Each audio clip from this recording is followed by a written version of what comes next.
Hello guys, part 2 लेकर आ गए हैं रिफॉर्मेशन मूवमेंट का।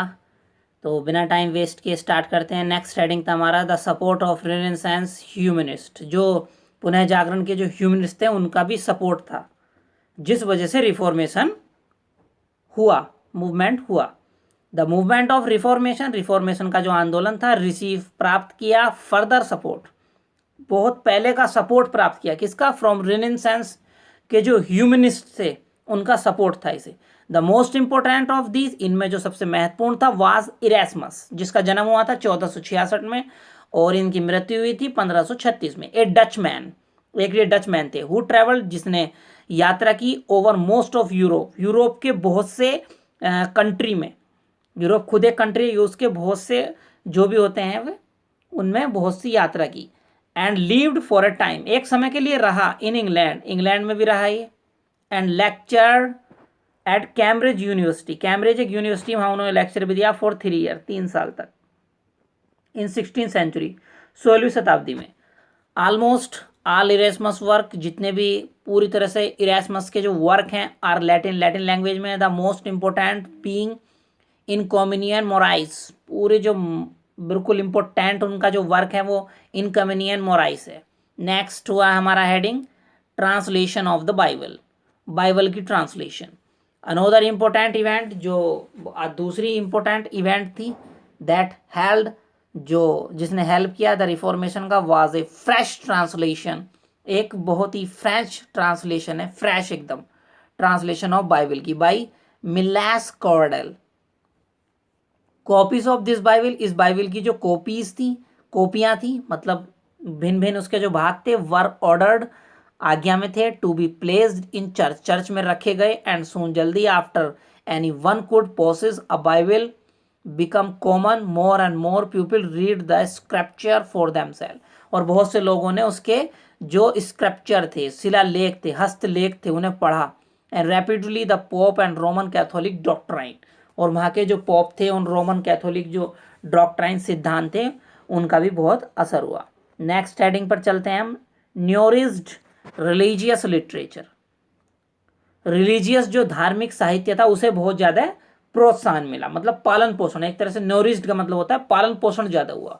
रिलीजियस जो धार्मिक लिटरेचर पर बहुत ज़्यादा ध्यान दिया गया, ये मतलब है। लाइक रेनेसांस, रेनेसांस की तरह the reformation also influenced, reformation ने भी प्रभावित किया इंग्लिश लिटरेचर, अंग्रेजी साहित्य को। इट नॉरिज्ड, इसने लालन पालन किया इंग्लिश लिटरेचर, अंग्रेजी साहित्य का। इट नॉरिज्ड, इसने लालन पालन किया रिलीजियस लिटरेचर, धार्मिक साहित्य का, इन इंग्लैंड, इंग्लैंड में। स्पेंसर एंड मिल्टन, स्पेंसर और Milton were the children of reformation, reformation के बच्चे थे, रिफॉर्मेशन के समय इनका जन्म हुआ था, स्पेंसर का और मिल्टन का। हु मिक्स, जिन्होंने मिक्स कर दिया बोथ, दोनों, renaissance and reformation in their work, अपने कार्यों में। स्पेंसर फॉर ह्यूमन, स्पेंसर का जो फॉर ह्यूमन है, the fairy queen and Milton's epics, Milton का इपिक्स, एंड रिलीजियस प्ले, धार्मिक जो प्ले है, Samson agonist, all are imbued with spirit of reformation. ये जितने भी थे, स्पेंसर का for Hume, fairy queen, Milton का epics and religious play, Samson agonist के जितने भी प्ले थे, आर इम्ब्यूड, इम्ब्यूड का मतलब होता है रंगे हुए हैं, द स्पिरिट, भावना से, आत्मा से, ऑफ रिफॉर्मेशन, मतलब रिफॉर्मेशन। इन प्लेयों को अगर हम पढ़ते हैं, नाटकों को जो भी हैं ये, इन्हें हम पढ़ते हैं, ये पूरा हमें रिफॉर्मेशन की वो मिलेगी छाप इन पर। नेक्स्ट हेडिंग पर चलते हैं, inspiration for chronicle writing. Inspiration का मतलब तो आप जानते हो प्रेरणा, for chronicle writing, chronicle writing भी हमें एक प्रेरणा मिलती है। रिफॉर्मेशन इंस्पायर, रिफॉर्मेशन ने इंस्पायर किया राइटर्स, लेखकों को। Chronicles Hall's, chronicles 1548 and Raphael's Holinshed का chronicles 1578, which later on proved, ये सब वे थी, जितनी भी हैं ये वर्क थे सब, इन्होंने प्रूव किया टू बी ग्रेट रेप्यूटी को ऑफ नेशनल हिस्ट्री, मतलब इसने राष्ट्र की हिस्ट्री को, ये जो राइटिंग थी क्रॉनिकल राइटिंग, इनका क्रॉनिकल का मतलब होता है इतिहास की ऐसी राइटिंग है, इन्होंने रिफॉर्मेशन की भावना को राष्ट्र की भावना में चेंज कर दिया। यूज्ड बाय राइटर्स लाइक, जो यूज़ की गई थी स्पेंसर के द्वारा, विलियम शेक्सपियर के द्वारा, अमोंग अदर और भी दूसरे थे। John Stow between 1561 and 1604 publish 11 edition, उसने 11 एडिशन पब्लिश किए of his summaries of English chronicles, English chronicles की समरी को इतने से 1561 से 1604 में पब्लिश किया। John Speed got his history, John Speed ने अपनी हिस्ट्री इतिहास को प्राप्त किया of Great Britain, Great Britain के पब्लिश, ये जो जॉन हिस्ट्री का प्ले था the history of Great Britain publish हुआ इन, एंड विलियम कॉम्डेन का history of reign of Elizabeth written in Latin, Latin language में लिखा हुआ है, वाज पब्लिश्ड इन 1615 में पब्लिश हुआ, ट्रांसलेटेड फर्स्ट इनटू फ्रेंच, पहली बार इसकी फ्रेंच में ट्रांसलेशन हुई, एंड देन इनटू इंग्लिश, और इंग्लिश में हुई थी इनकी 1625 में। तो नेक्स्ट हेडिंग पर चलते हैं हम, the growth and development of English language, English language का डेवलपमेंट और ग्रोथ कैसे हुआ। द रिफॉर्मेशन, रिफॉर्मेशन जो था, प्रेफर्ड उसने पसंद किया, टू स्पीक बोलना, टू द पीपल लोगों से, कहने का मतलब रिफॉर्मेशन ने जो लोगों को बताया इन देयर नेटिव टंग, वो हमेशा जिस समय जो भाषा चल रही थी उसी भाषा में, रिफॉर्मेशन में जितने भी राइटर्स थे उसी भाषा में लिखा, इंग्लिश भाषा में लिखा, लैटिन भाषा में लिखा, and this tendency led to the growth and development of English language and English prose, और आगे भी ये लैंग्वेज चलती रही। अब देखते हैं रिफॉर्मेशन का प्रोज किस तरह का था। तो देखिए पोइट्री, सबसे पहले पोइट्री देखते हैं। Poetry owes little to reformation, poetry में बहुत कम रिफॉर्मेशन देखने को मिला।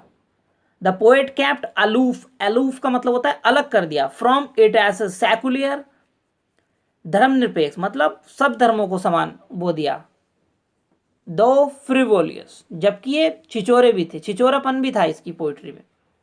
बट स्पेंसर एंड मिल्टन, किंतु स्पेंसर और मिल्टन जो थे रिवीट, उन्होंने प्रकट किया डीप इन्फ्लुएंस, अपने डीप प्रभाव को ऑफ रिफॉर्मेशन के। इन दोनों की राइटिंग में 100% रिफॉर्मेशन देखने को मिलता है।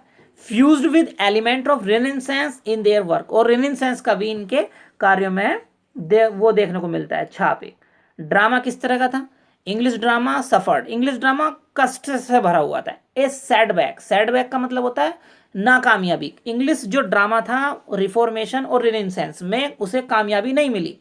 द रिफॉर्मेशन जो सुधार था, एडवांस्ड प्यूरिटनिज्म विच गया to drama in the age of Milton a several below, और मिल्टन की जब एज आई उसमें जो ड्रामा था उसके बहुत ही ज़्यादा खराब स्थिति में हो गया, इतनी ज़्यादा खराब स्थिति में हो गया कि वो बिल्कुल गिरता चला गया, उठा ही नहीं। और लास्ट हेडिंग है हमारा कॉन्क्लूजन, जिसकी सब बच्चों को तलाश रहती है कि कब ये कॉन्क्लूजन आए और कब हमारा क्वेश्चन कंप्लीट हो। तो स्टार्ट करते हैं कॉन्क्लूजन। टू सम ऑफ वो point it would not be wrong, ये उपरोक्त कथनों के आधार पर हम कह सकते हैं कि ये गलत भी नहीं होगा टू से कहने को दैट की इन इंग्लिश, अंग्रेजी में बोथ द मूवमेंट दोनों आंदोलन कौन से, reformation and renaissance held together, साथ साथ चले। अगर कोई आपसे ये कहे बच्चों कि रिफॉर्मेशन और रेनेसांस दोनों अलग अलग मूवमेंट है, तो ये बात गलत है।